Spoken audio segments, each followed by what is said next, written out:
feel like every day I'm scrolling through my newsfeed and there is something about, like, there's a new diet, some fancy new thing, new study, or somebody's trying to sell you something and you're wondering, like, is this true? Is this not true?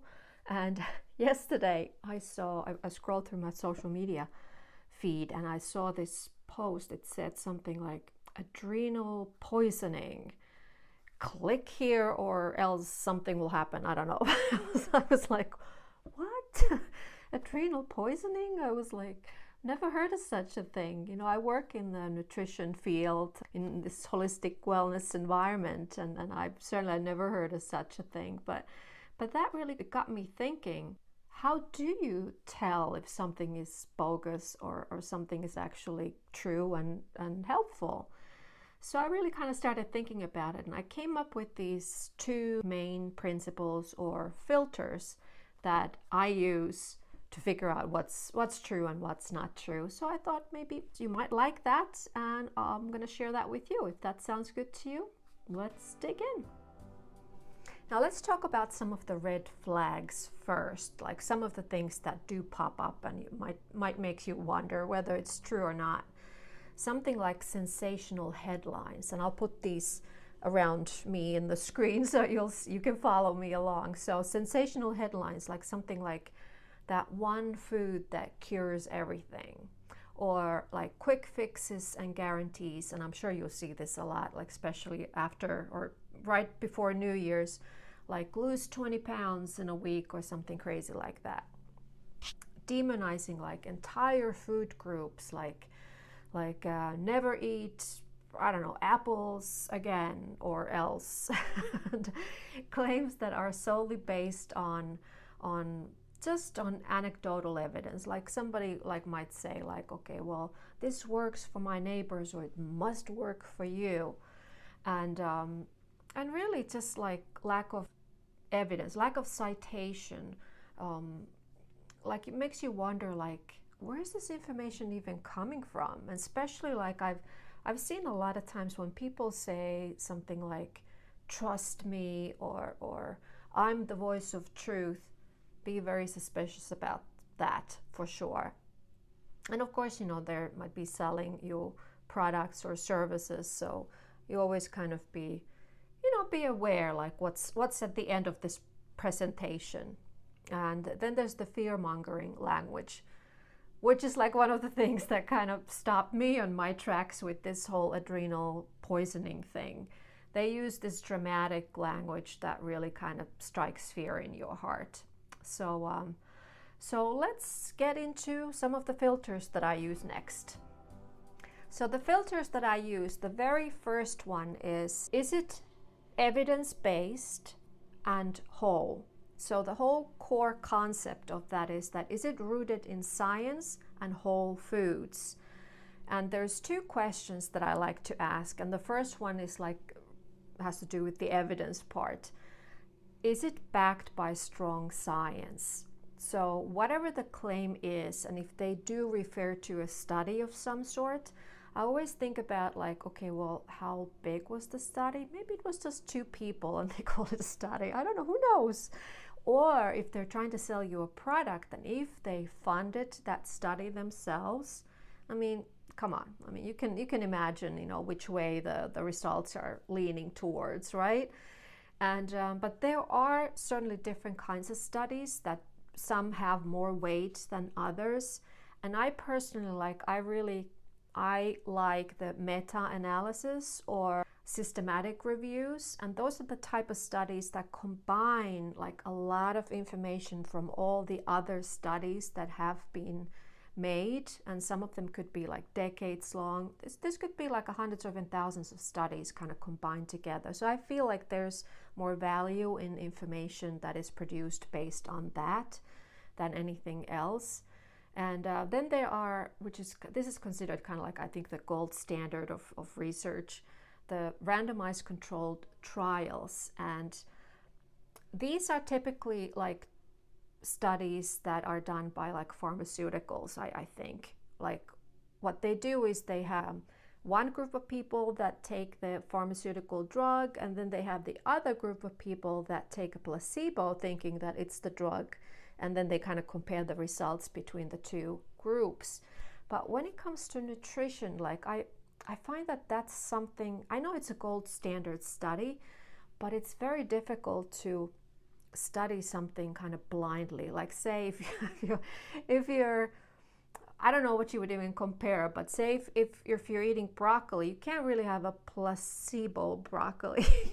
You know what I'm trying to say? Like it's like that becomes very difficult. So that's one of the reasons why I think kind of combining like multiple, maybe like observational studies regarding nutrition in a meta-analysis and such things, they have a little bit more value that way. But if you are a curious person like me, I recommend that if you see they make claims or refer to studies and such, evidence, what you can do is you can go to Google and you can type in Google Scholar, and then that's a search engine that it's very specific for scientific papers, research, and that sort of thing. So I think it's very useful. So for example, in my case, that adrenal poisoning that kind of stopped me in my tracks, I typed that in. I wanted to see is there anything that comes up with that I just don't know, who knows. So I did that, and you see like there's about like 60,000 articles or papers on the topic of adrenal and or poisoning. So but when you can see what came up, there's nothing about adrenal poisoning as a thing. So you can be pretty sure that that's not a real thing. So anyway, so that's something that's a very useful. I use that a lot actually. That's kind of cool. I'm a little geeky, so what can I say? So another question is that has to do with the whole.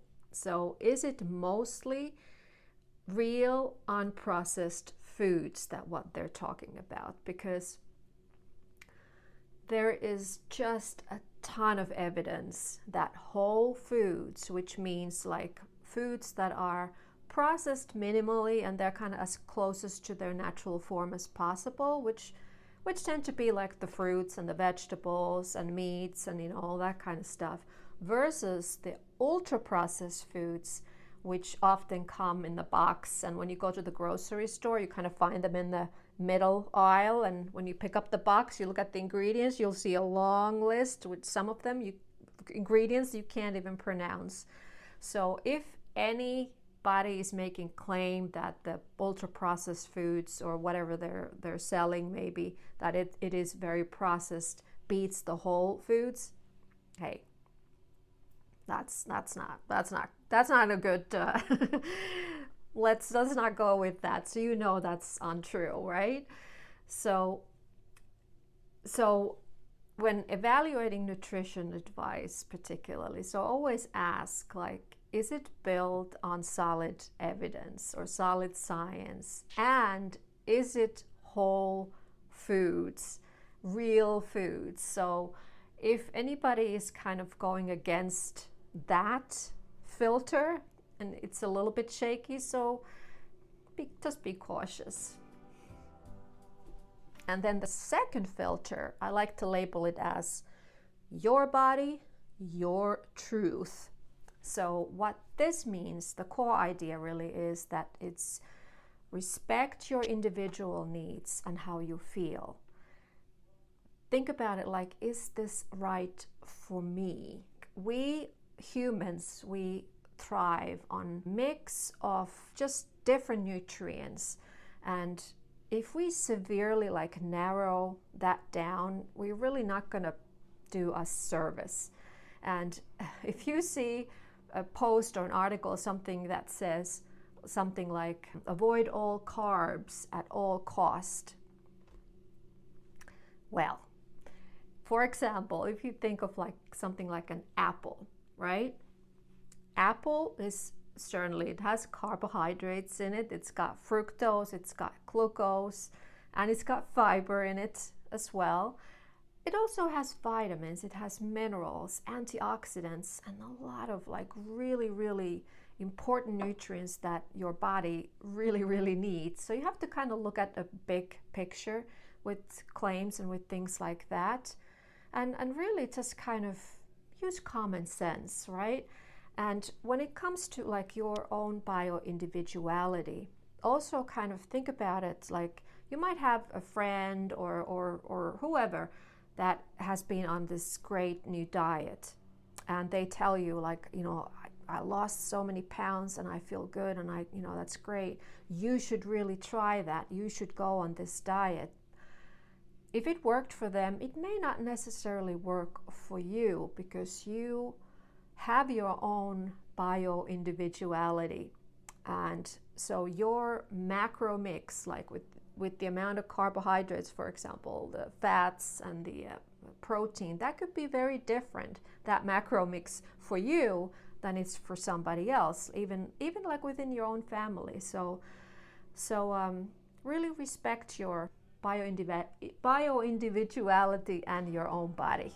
All right, so we kind of went through these filters that are very basic and pretty easy and straightforward. So you kind of have these tools at your possession right now, but you might be thinking, okay, well then what? Like how do I know what's good for me basically, and how do I build health, wellness, resilience, feel good, and all that kind of good stuff that we all desire in our lives? So I think it all kind of boils down to this wellness foundation, very basic things that I would be happy to share with you today, just to kind of so you get more out of this. And these pillars of wellness foundation, there are a couple of things, and one of them that is very, very important is your mindset and the support that you have. That is very important. And the right nutrition for your body. That is super important. I think that comes very clear. And the right kind of movement also. And I prefer using the word movement. I don't really personally like the word exercise because it kind of makes me sweat even thinking about it. But the right kind of movement that works for you, that's super important. Stress management and a good night's sleep. Those are really, really important. And if any of these things are a little bit off balance, you're going to feel like your whole body is a little bit off-centered. So these concepts, they're very, very timeless. And talking about like when something feels like it's a little bit off, if your stress levels, for example, if your stress is through the roof, there is no amount of kale that's going to help you to bring that back in balance. You need to address that stress itself. So these are the kind of things that I think are very, very helpful in just simple terms, where to put your focus on. And there is no magic pill to cure all. I think you know that too in your heart. I wish there was, but there really isn't. So be your own nutrition detective. Ask always questions and take care of yourself. Until next time, I'll see ya. Have a good day.